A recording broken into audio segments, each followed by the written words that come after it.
Hi everybody, it's Noreen and welcome to my kitchen. Today we're going to be doing a help 'em in a hurry / prepper's pantry because this is going to be using some of my home canned items and really a lot of fresh ingredients that could be coming out of your garden right now. We're going to be making a goulash. For lack of a better word, I'm going to call it a goulash because it's really what it is. It's really like a meat and vegetable sauce that I'm going to put some pasta into. And really, it's a wonderful go-to meal when you really don't know what to make. Well, I'm working hard all day, and that's what Rick was just showing you. I spent the day in the kitchen reorganizing. I packed a bunch of stuff up that I wasn't really using a lot of. I have some really great china, but I never use it. And I thought, well, I really could put the hutch to better use. And I think it really came out beautiful. I'm very excited about how it turned out. And I packed up my china. I'm going to put it into storage for now. But if I ever want to use it, I know where it is. And the bottom of the hutch was just a mess. So I emptied that out. I put all the dishes that were in there in storage. And I'm reusing what's under there for only things that I can use, that I need access to, that I'm not cluttered my kitchen. I feel so good now. So anyway, let's see what goes into this. This is a jar of Rick's spaghetti sauce that we canned, and I'm going to use that. And I'm also going to use an additional jar of the home canned ground beef, and we're going to drain that. I may not drain it, I may just stick it in there. But I'm going to use some salt, some pepper. This is a large onion that I've chopped, 1 large rib of celery, 2 or 3 cloves of garlic that's been minced. I have a large green pepper and a red bell pepper that came out of the garden that I have chopped up in a medium dice. And I have some of those matchstick carrots that I chopped up again. Carrots are going to take some of the acidity away from the tomatoes, and it's going to add a nice sweetness to the sauce. And this is just some mixed Italian seasoning that we're going to put in there as well. So I'm going to bring over here, I've got some olive oil over here that's heating on the stove, about 2 tablespoons. And I'm just going to start throwing all my vegetables in here. Onions and celery, bell peppers and carrots,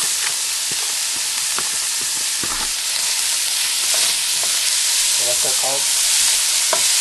Well, it depends on what you're doing, but if it were carrots, celery, and onion, it would be a French mirepoix.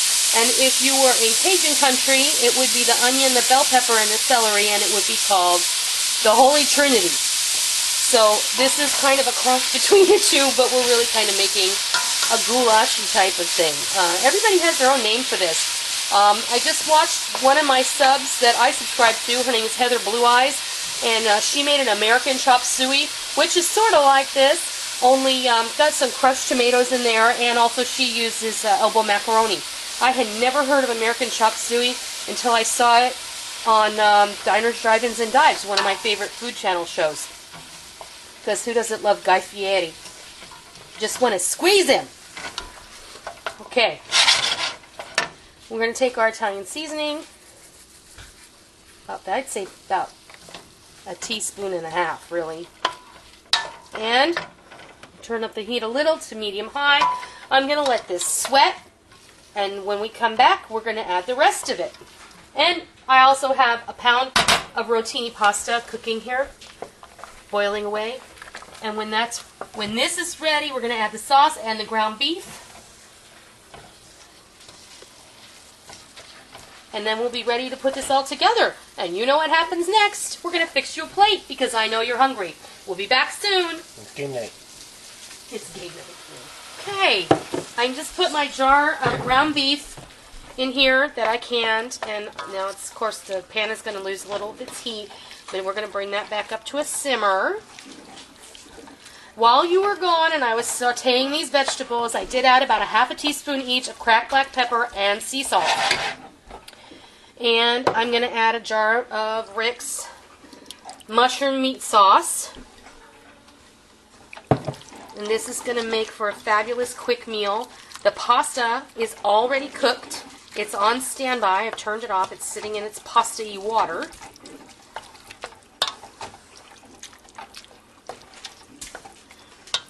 I'm going to turn this up a bit so it reaches a simmer more quickly. While we're waiting for that to happen, I am going to add a couple shakes of red pepper flake. Just about 1/4 teaspoon, maybe not even that much. And just like that to cook in there, I like to feel that little bit of heat in the back of my throat. So, perfect. And I had an additional jar of just regular shelf pasta sauce on hand in case I thought this wasn't going to be saucy enough. And it looks great. So, You mean store-bought? yeah, store-bought sauce. My preferred is, you know, whatever you can afford, whatever is your favorite, that's the kind you should use. I usually like to buy the Barilla or the Classico when it's on sale. I have a grocery store locally that does that a lot where you can buy 2 and get 3 free, and I stock up on it. They only let you buy 10 at a time, so a lot of times I'll buy 10 and Rick will buy 10, and we'll go back several days during that week, and we'll get enough pasta sauce to last us for the whole year. And that's just store-bought sauce. You know, I think everybody needs to have that on the shelf. And if you're a pasta sauce snob, that's great. You can go ahead and home can your own or make your own from scratch. I do a lot of different kinds of sauces. I make sauce from scratch with canned tomatoes, fresh tomatoes. I can my own sauce, and we just go on from there. But in any case, you do what you like. That's the most important thing. And we've come back up to a simmer. And what I'm going to do is I'm probably going to switch spots with Rick. And I'm going to move my pasta pot closer to the pan. And I just have my spider.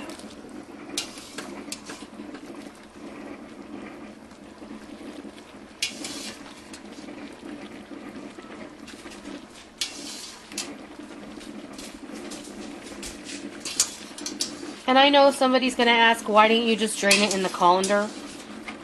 Because I'm lazy. And because I may want some of this pasta sauce after I get this all in here. It may tighten up a little. And I want some of the pasta water. Sorry, thanks, honey. It's been a long day. And we've all been... I know what she meant. Yeah, we've all been not feeling so good this week. You know, school was back on a regular schedule, thank goodness, after the hurricane. And, you know, the whole week after the hurricane, the kids were on 2-hour delays every day. They were actually out of school that Monday and Tuesday because the buses just couldn't get around the county. Okay, so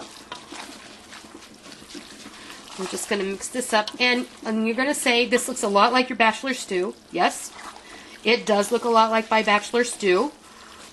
But the bachelor stew is really just meat, mushrooms, and sauce. This is a little more chopping involved, and we used all of our home canned items. So, and actually homegrown items. The only things that I didn't grow were the celery and the, I grew the green pepper. Well, that's the only thing I grew, I guess. I grew the green pepper. But we had to use them up. We did. We have to use them up. In fact, I'm going to have to make pepper relish here again before long. Now, I have one other thing I'm going to make, and I'm going to post it for a different video, but we're going to serve you a plate after I get that done. So, we'll be back in just a minute to fix you a plate, because I know you're hungry. It's Noreen, and welcome to my kitchen. I'm here with another kitchen quick tidbit. Quick kitchen tidbit. Whatever. I'm here to show you how to do something really fast. Okay, we're going to make some focaccia. Now, don't get upset or freaked out or anything. Focaccia is just a fancy word for Italian flatbread. Now, I'm going to make the fast and easy way, but there you can make it. You can make your own pizza dough and you can make it out of that, or you can use frozen pizza dough. Your choice. Tonight, I'm in a hurry and I want to get dinner on the table. So we're going to do this. You can get this is the pizza crust mix. I find it to be a lovely item to have in your food storage, in your pantry, whatever, but I will warn you, this says Best Buy January 12, 2011. I opened it and I smelled it and it did not smell rancid. These do go rancid. Ask me how I know. How do you know? I know because when my brother was here, I made a barbecue chicken pizza using 2 of these, and I didn't smell it first, and by the time I took it to my mother's house, we ate that pizza. It was disgusting. It just tasted of rancid oil. There's soybean oil in this, so you have to be careful. It is obviously 9 months past the use by date, or the best by date, but I don't know if I would go much past a year out on these. I keep these in a very cool pantry. So they must, the other ones I'm going to say may have been exposed to some kind of heat, or I just kept them too long after the use-by date. So that's something you need to be careful of. All you need to do this. What if you vacuum pack them? I think if you vacuum seal them, that might make them extend their life a lot longer, and I probably should consider doing that. This is a half a cup of warm water. This is all it needs. And what I'm going to do, I'm going to shake in some garlic powder. And I'm not measuring, I'm just guessing. Some onion powder and some Italian seasoning. Just like that. And I'm going to mix it up.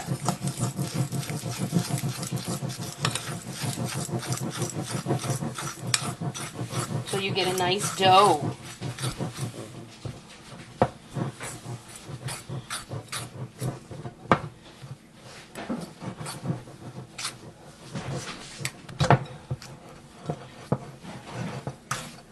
I like to try and clean the sides of the bowl as much as I can. You see, that's really nice, just like that.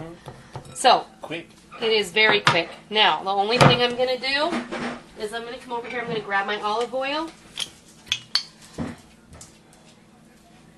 I'm going to pour a little bit over that.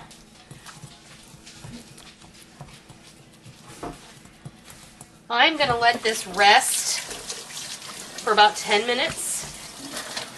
And then I'll show you what happens next. But before I go, I'm going to show you how I'm going to cover my bowl. I could use a piece of plastic wrap.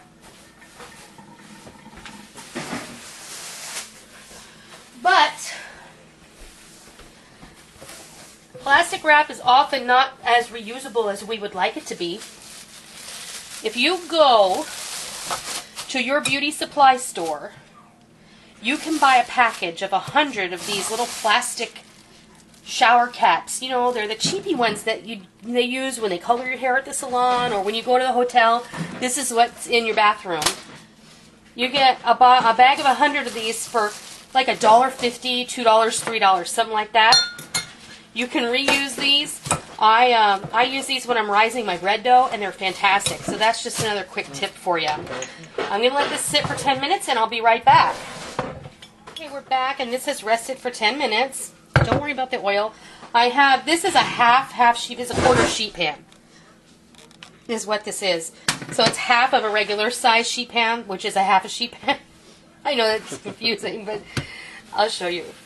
Well, I can't right now, but the regular sheet pan is twice this size, but What size the cutting board? a little bit small. Yeah, about that. So what I'm going to do is I'm just going to pat this in the bottom here.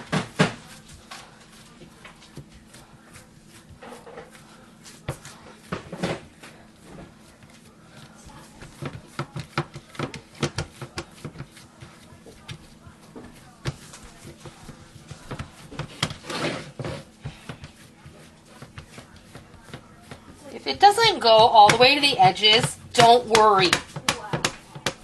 You can make two if you want, and it'll, a focaccia is like a rustic flatbread. It's really like pizza without any of the traditional toppings that we're used to. All you want is to get it in here evenly, like this. Like I said, it doesn't matter if it doesn't go to the edges. Then take your fingers and dimple it. Just like this.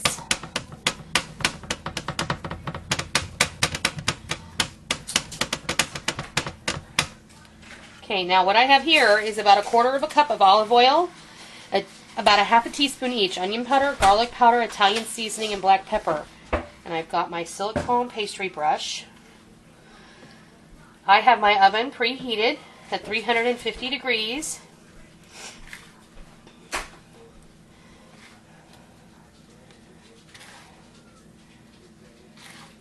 You may not use all of this. You can put it in a little jar and put it in your fridge. Or you can wait until your bread comes out of the oven and you can use this for dipping.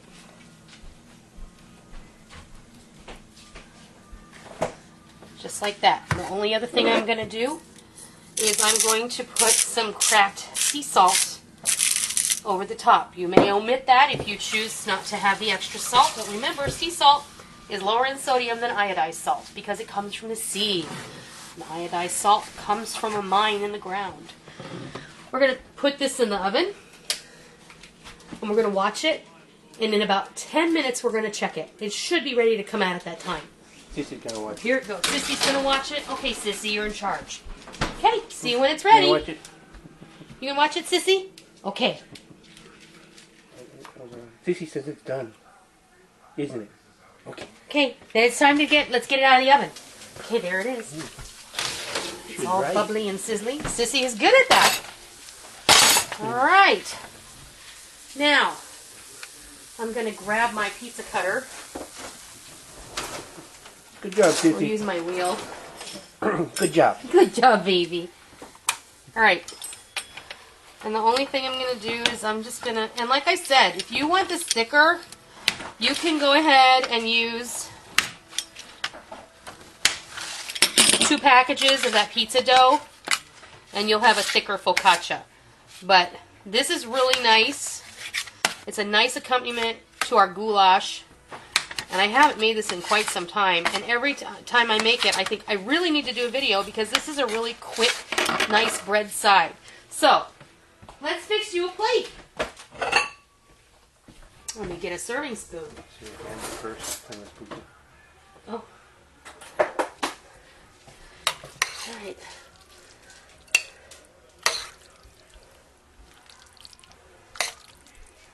There we go. Nice piece of hot focaccia bread. Just there. Let's bring this over here. Get you a fork. I'm just going to move that off to the side like that. There you have it. Quick goulash from your food storage and fresh vegetables from your garden and some focaccia bread. I hope you try this and I hope you enjoy it. Until next time, I'll see ya.